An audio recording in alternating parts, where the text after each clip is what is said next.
I'm here to talk to you about sexual minority men and their anal sex.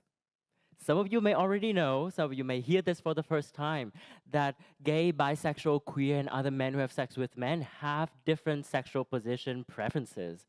Some exclusively prefer to top, meaning being the inserted partner. Some exclusively prefer to bottom, meaning being the receptive partner. Some other men enjoy both and they are flexible, like the versatile, verse top, or verse bottom. But do we always do the things we say we prefer? Well, no. In a previous study, 66% of gay and bisexual men reported a mismatch between their indicated sexual position preference and what they actually did during sex. One of the factors that may contribute to this sexual position discordance is sexualized substance use, aka the use of certain substances in sexual context to enhance sensory pleasure, to reduce inhibitions, and thus supposedly to increase sexual satisfaction.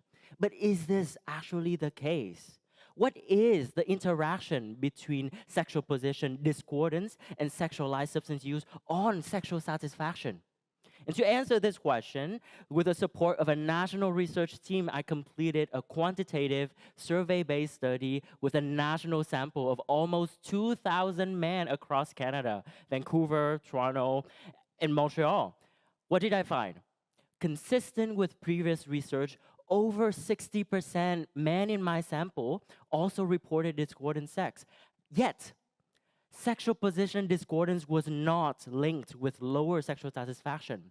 However, statistics showed that the use of certain substances like crystal meth or even poppers significantly moderated this relationship. What does it all mean, Benjamin? Well, two things.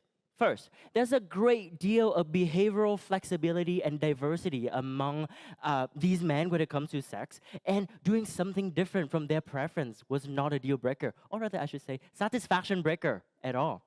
But second, substances do not always make sex better. In fact, the more frequently it happens, the lower the sexual satisfaction will be. And this is so important for clinicians, especially sex therapists and others working in sexual health. Because while promoting diverse sexual expression, sexual exploration, we need to pay closer attention to the role of substances when it comes to supporting folks in achieving an optimal sexual health and a fulfilling, satisfying, and positive sexual life. Thank you.